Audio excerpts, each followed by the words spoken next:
morning students, welcome to my channel Maths Batch. Today I will discuss theorem number 1.5, 1.6, 1.7.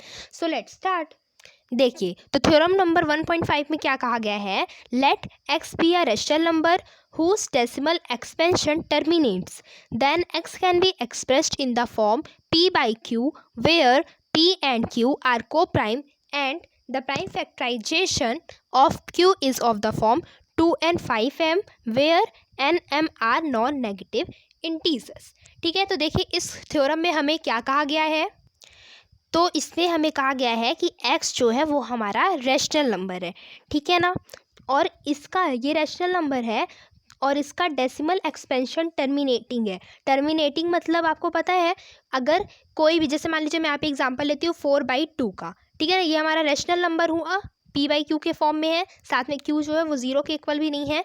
तो जब मैं इसे divide करूँगी 4 को 2 से, तो 2 2 जा 4 आ जाएगा। ठीक है, 0 आ गया।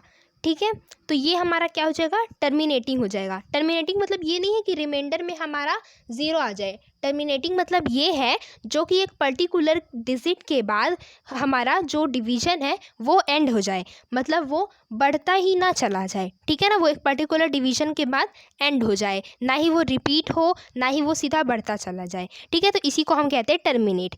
और फिर जो बढ़ता चला जाता है जैसे 2.4 4 5 6 7 8 ऐसा जो रहता है वो हमारा नॉन टर्मिनेटिंग कहलाता है। ठीक है, तो देखिए तो यही चीज़ यहाँ पे कहा गया है कि x जो है वो हमारा एक रैशनल नंबर है जिसका डेसिमल एक्सपेंशन टर्मिनेटिंग है, एक पर्टिकुलर मतलब डिजिट के बाद एंड हो जाता है।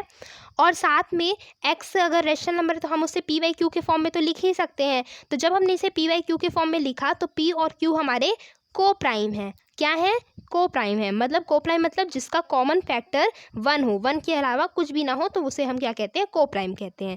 तो अगर ये को प्राइम है तो हम p बाई क्यू को 2n 5m के फॉर्म में रिप्रेजेंट कर सकते हैं। इसमें मेन चीज़ यही है, और जहाँ पे n और m वो नॉन नेगेटिव इंटीजर्स होंगे, मतलब नेगेटिव इंटीजर्स नहीं होंगे, है ना। तो इसमें पर्टिकुलर यही चीज़ बस बताया गया है कि x हमारा एक रैशनल नंबर है जिसका टर्मिनेटिंग डेसिमल एक्सपेंशन है, तो हम उसे इस फॉर्म में, मतलब p बाई क्यू जो है, तो p बाई क्यू के फॉर्म में जब हम इसे लिखेंगे तो हम उसके q को हम इस फॉर्म में रिप्रेजेंट कर सकते हैं 2n 5m के फॉर्म में। ठीक है, और जो थ्योरम हमारा 1.6 है वो जस्ट इसका अपोजिट है। तो हमारा थ्योरम 1.6 ये है, इसमें कहा गया है कि let x is equal to p by q be a rational number such that the prime factorization of q is of the form 2n 5m where n m are non negative integers, then x has a decimal expansion which terminates. मतलब हमारा theorem 1.6 just theorem 1.5 के opposite है। ठीक है, अब मैं इसको बताती हूँ कैसे।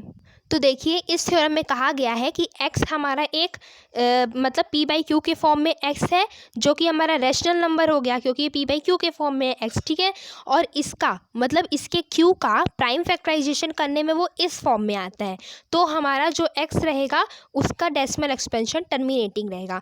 मतलब मैंने जैसे कहा कि ये जस्ट अपोजिट है। कैसे अपोजिट है, देखिए इसमें हमें कह रहा था कि ये रैशनल नंबर है, इसका टर्मिनेटिंग डेसिमल एक्सपेंशन है, तो इसका जो p बाई क्यू के फॉर्म में जो q रहेगा वो 2n 5m के फॉर्म में रहेगा। और थ्योरम 1.6 में ये कहा गया है कि जब x जो है, x का p बाई क्यू जो है, तो जो इसका q रहेगा, q का अगर प्राइम फैक्टराइजेशन 2n 5m के फॉर्म में रहेगा तो ये x टर्मिनेटिंग डेसिमल एक्सपेंशन रहेगा, है ना अपोजिट। उसमें हमें क्या दे रखा था कि वो टर्मिनेटिंग डेसिमल एक्सपेंशन है, तो इसका q जो रहेगा वो 2n 5m के फॉर्म में रहेगा। और इसमें हमें कहा गया है कि ये जब 2n 5m के फॉर्म में इसका q है तो ये टर्मिनेटिंग डेसिमल एक्सपेंशन है, तो ये अपोजिट हुआ। ठीक है, मैं आपको एक एग्जांपल के थ्रू इसे बताती हूँ। जैसे मान लीजिए यहाँ पे अगर दिया रहता 3/8। ठीक है, 3/8 हमारा क्या है, रैशनल नंबर है और इसका डेसिमल एक्सपेंशन टर्मिनेटिंग है। कैसे टर्मिनेटिंग है, मैं अगर यहाँ पे आपको डिवाइड करके दिखाऊं, जैसे 8 हो गया यहाँ पे 3, तो 3 बन जाए, सॉरी यहाँ पे 8 आ जाएगा, यहाँ पे 3। ठीक है ना, तो आप जब इसे डिवाइड करेंगे तो देखिए यहाँ पे जब हमने इसे डिवाइड किया तो हमारा 0.365 आ गया, मतलब एक पर्टिकुलर डिजिट के बाद ये एंड हो गया इसका डिवीजन। तो ये हमारा क्या हुआ, 3/8 एक टर्मिनेटिंग डेसिमल एक्सपेंशन हुआ। ठीक है, तो हमने थ्योरम 1.5 में पढ़ा था कि अगर ये टर्मिनेटिंग डेसिमल एक्सपेंशन होगा तो इसका जो क्यू होगा, मतलब ये नीचे वाला डिनोमिनेटर होगा, वो 2n5m फॉर्म में रिप्रेजेंट हो सकता है, मतलब इसका प्राइम फैक्टराइजेशन। तो अब मैं इसका प्राइम फैक्टराइजेशन करूँगी तो देखिए, जब 8 का हम प्राइम फैक्टराइजेशन जब करते हैं तो इसमें क्या आएगा, 2 4 जा 8, 2 2 जा 4 एंड 2 1 जा 2। तो इसमें 3 बार 2 आ रहे हैं। तो मैंने क्या कहा था, जब 3 बार कोई भी फर्स्ट डिजिट मतलब एक सेम नंबर आए तो हम उसमें ऐसे पावर चढ़ा लेते हैं, 3 बार या 2 बार, जितने बार आएगा उतनी वाली पावर। ठीक है, तो अब हम 8 को 2⁻³ के फॉर्म में रिप्रेजेंट कर सकते हैं। तो इसे हमने 2n के फॉर्म में तो रिप्रेजेंट कर दिया, लेकिन यहाँ पे 5 क्यों नहीं आया? 5 इसलिए नहीं आया क्योंकि यहाँ पे 5 0 रहा होगा, 5 की वैल्यू 0 रही होगी, मतलब पावर 0 रही होगी। तो वही चीज़ हम यहाँ पे इसे 5 की पावर 0 के साथ रिप्रेजेंट कर देंगे। ठीक है, और 5 की पावर आपको ये पता ही होगा कि जब a की पावर 0 रहती तो हम उसे 1 मानते। तो ये a है, मान लीजिए a की पावर 0, तो मतलब ये 1 है ना। तो ये हमारा 8 जो है 2n5m के फॉर्म में रिप्रेजेंट हो गया। तो बस यही चीज़ है। तो हमारा थ्योरम 1 के हिसाब से क्या था कि अगर डेसिमल एक्सपेंशन टर्मिनेटिंग होगा तो हम उसे 2n5m के फॉर्म में रिप्रेजेंट कर सकते हैं, और अगर हमारा डेसिमल एक्सपेंशन अगर हमारा ये p/q जो q का प्राइम फैक्टराइजेशन अगर मतलब इस फॉर्म में होगा तो हम उसे टर्मिनेटिंग मान सकते हैं। जस्ट अपोजिट था। अब चलते हैं हम अपनी थ्योरम नंबर 1.7 की तरफ। अब देखिए, हमारी थ्योरम 1.7 है, let x is equal to p q be a rational number such that the prime factorization of q is not of the form 2n5m where nm are non negative integers, then x has a decimal expansion which is non terminating repeating recurring. तो देखिए, इसमें just opposite है theorem 1.6 का। हमें 1.7 वाली theorem में कहा गया है कि अगर x जो है वो p/q के फॉर्म में है और रेशनल नंबर है, ठीक है, तो q का अगर फैक्टराइजेशन 2n5m के फॉर्म में नहीं आया है तो हमारा x जो रहेगा उसका डेसिमल एक्सपेंशन नॉन टर्मिनेटिंग रहेगा और रिपीटिंग रहेगा। यहाँ पे आप ऐड कर सकते हैं, रिपीटिंग रहेगा।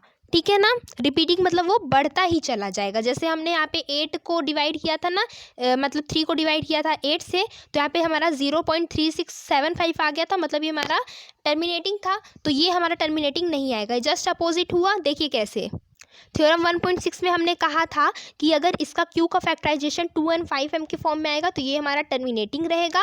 तो इसका अपोजिट जस्ट ऐसे है ये कि अगर q जो है वो 2n5m के फॉर्म में फैक्टराइज नहीं होगा तो हमारा x जो रहेगा वो नॉन टर्मिनेटिंग और रिपीटिंग आएगा। तो एक बार मैं आपको पूरा फिर से समझा देती हूँ। थ्योरम 1.5 में था, अगर एक x जो है रेशनल नंबर है और उसका डेसिमल एक्सपेंशन टर्मिनेट होता है तो हम उसके p/q को हम 2n5m के फॉर्म में लिख सकते हैं। थ्योरम 1.6 में था कि अगर हम p/q के q को हम 2n5m के फॉर्म में लिखेंगे तो वो टर्मिनेटिंग रहेगा, जस्ट उसका अपोजिट। अब इसमें क्या है, थ्योरम 1.7 में अगर हम p/q में q को 2n5m के फॉर्म में रिप्रेजेंट नहीं करेंगे तो x का डेसिमल एक्सपेंशन नॉन टर्मिनेटिंग और रिपीटिंग रहेगा। आई होप आप लोगों को ये पार्ट अच्छे समझ में आया होगा। अगर आपको ऐसे ही वीडियोज़ चाहिए so please subscribe, share and like our channel. Thank you.